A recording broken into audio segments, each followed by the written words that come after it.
नहीं नहीं, देखिए ऐसा नहीं, आर्थिक मदद क्या होती है, कुछ नहीं। ऐसा है कि बच्चे की कीमत होती है क्या, जान की कीमत होती है क्या, हमदर्दी लोगों को है इससे। हम लोग यहाँ सब जमा हुए हैं, लेकिन इनको मदद अच्छी तरह से गवर्नमेंट की जो हमारी वो है अपना इंश्योरेंस कंपनी है, उस पर केस करके इंशाल्लाह इनको अच्छी मदद की जाएगी। ये हादसों का सिलसिला लगातार जारी है। कल भी एक 54 साल के शख्स ने अपनी जान गंवा दी ट्रक के नीचे आ गए। लेकिन इस तरफ तो ना ट्रैफिक पुलिस का कुछ ध्यान है और ना ही शिवाजी नगर पुलिस, इसके बारे में क्या है? अरे भाई यही नहीं, अभी मलाड में देखा आपने, मलाड के ऊपर एक रिक्शे से कोई गाड़ी टकरा गई, माँ उस पर लेट गई, बाप लेट गया, मार के उसकी जान ले लिया। ये हो रहा है देश में। कानून नाम कोई चीज़ है क्या देश में? अगर यही गाड़ी एक्सीडेंट कर देती किसी अरब कंट्रीज़ के अंदर, तो फिर वो आदमी को जो भी जिसका भी इंतकाल होता है, उसके परिवार वाले जो कहते हैं ना, इतना पैसा सरकार ने बांधे, पैसा देना पड़ता है, नहीं तो जेल होती है। बहुत बड़ा जुर्म है। अगर कोई रोड से जा रहा है ना, तो पूरी गाड़ियाँ खड़ी हो जाती हैं और रोड से क्रॉस करने के लिए। यहाँ तो इतनी बदतमीजी है कि यहाँ कोई देखते ही नहीं है, कुछ कानून ही नहीं है यहाँ पे। सरकार को लोगों को भेजना चाहिए कम से कम उन कंट्रीज़ में जहाँ पे कम से कम इंसानियत है। आप सिंगापुर चले जाओ, सिंगापुर में लोग अपना घर खुला रखते हैं, ताला ही नहीं बंद करते। किसी की हिम्मत ही चोरी करने की नहीं, चोरी कर दिया तो उसकी ज़िंदगी तबाह कर दी जाती है। तो किसी की हिम्मत ही नहीं नशा करने की, नशा किया तो फांसी हो जाती है। मर्डर करने की कोई सवाल ही नहीं। अगर आपको बहुत वो लगता है तो आप अरब कंट्री चले जाओ, देख लो क्या हो रहा है। लेकिन यहाँ लॉ एंड ऑर्डर की सिचुएशन बहुत ही ख़राब है, बहुत ही ख़राब है। रोज़ चिल्ला रहा हूँ मैं कह रहा हूँ बड़ी गाड़ियाँ ऊपर से जाना चाहिए। मैं MLA हूँ, मैंने हाउस में बात किया है कि बड़ी गाड़ियाँ ऊपर जाना चाहिए, तो कहा कि यहाँ पे हाई टेंशन वायर है, नहीं जा सकती। हाई टेंशन वायर को ख़त्म करने के लिए 1 साल तक मैं सुबह शाम तक रोज़ाना उसको फॉलो करता रहा। अल्हम्दुलिल्लाह हाई टेंशन ख़त्म हो गया। अभी भी मैं कह रहा हूँ, मैं यहाँ के जो ट्रैफिक कमिश्नर हैं, 5 बार उनसे मिल चुका हूँ कि साहब नीचे से गाड़ियाँ बड़ी बंद कर दो, बहुत ट्रैफिक बढ़ती है, लेकिन आज तक नहीं हुआ। क्या करें? अपना सर फोड़े, उनका फोड़े। हाँ, अगर सत्ता में होता ना तो 1 दिन में सस्पेंड कर देता, ताकत मेरी होती तो अच्छे ऑफिसर लाता। लेकिन मैं सत्ता में नहीं हूँ, और जो सत्ता में बैठे हैं वो मस्ती में हैं। इन इलाकों में ख्याल ही किसी को नहीं है। हादसे वाले दिन जय उनको पे जो है ना बहुत ज्यादा कानूनी प्रक्रिया दिखी, राजनीति दिखी, लेकिन अगले दिन से हालत जो की त्यों बन गई है। आज भी वहाँ उसी तरीके से पार्किंग हो रही है, उसी तरीके से दुकानें लग रही है, उसी तरीके से गाड़ियों का तेज रफ्तार से आना जाना है। तो इसके लिए मैंने उसी दिन कहा था ये बात कि ये 1 दिन 2 दिन के लिए नहीं होना चाहिए।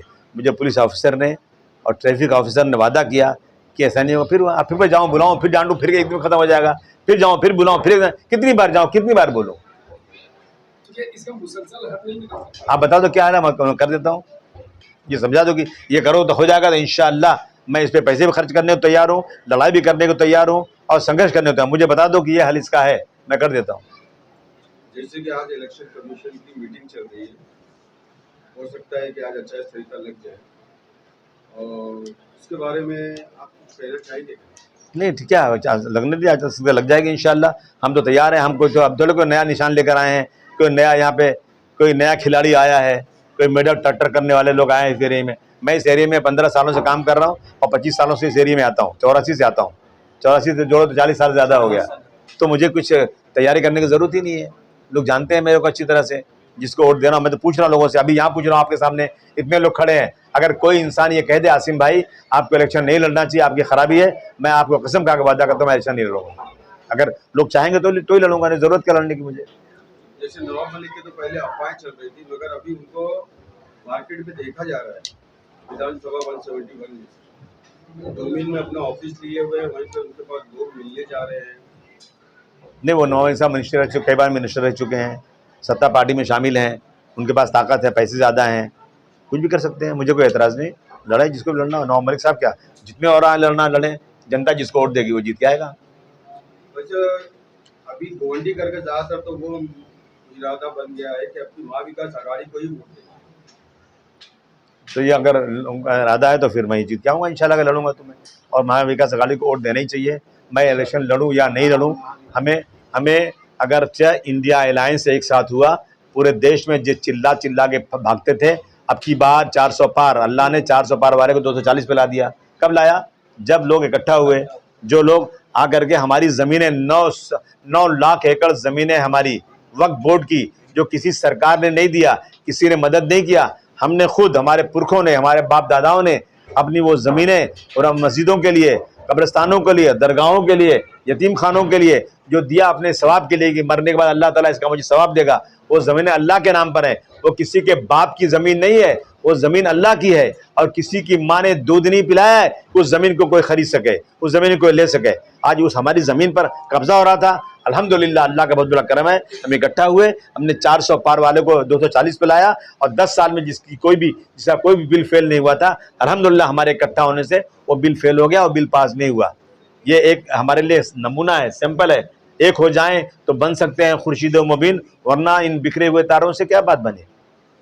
जैसे कि अभी टोल फ्री भी कर दिया मुंबई का सीएम साहब ने इलेक्शन को देखते हुए। जब मौत आती है ना, बड़ी जल्दी तौबा करते हैं लोग, लेकिन तौबा कबूल नहीं होती मरते वक्त। पहले करना चाहिए तौबा, पहले ही फ्री करना चाहिए था। लाडली बहना पहले दिखना चाहिए था, लास्ट में क्यों दिख रही है लाडली बहना? लाडली बहना को मालूम है कि ये जो है ना लालच में वोट दिया जा रहा है। ले लो सब पैसा, ले लो पैसा जितना लेना है। ये पैसा किसी सरकार के जेब का नहीं है।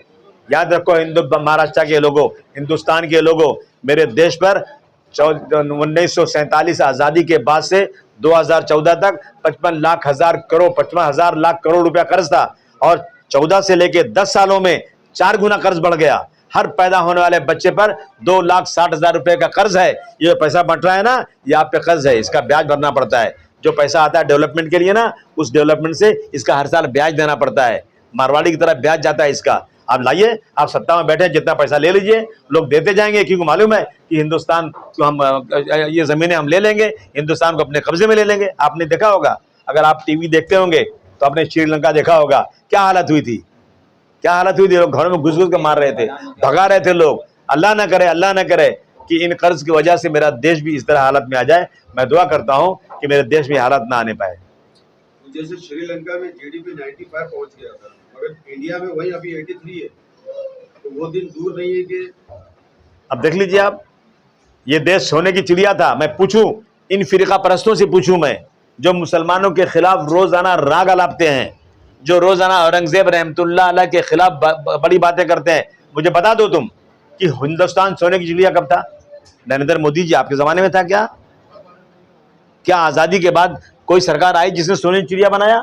सोने की चिड़िया था औरंगजेब रहमतुल्लाह अलैह के ज़माने में, मुगलों के ज़माने में। हर गरीब के घर में सोना था, पूरे गांव में लोग खुश रहते थे। मेरा जीडीपी 25% था, मेरे यहाँ एक्सपोर्ट बहुत ज़्यादा था। अंग्रेज क्यों यहाँ आया?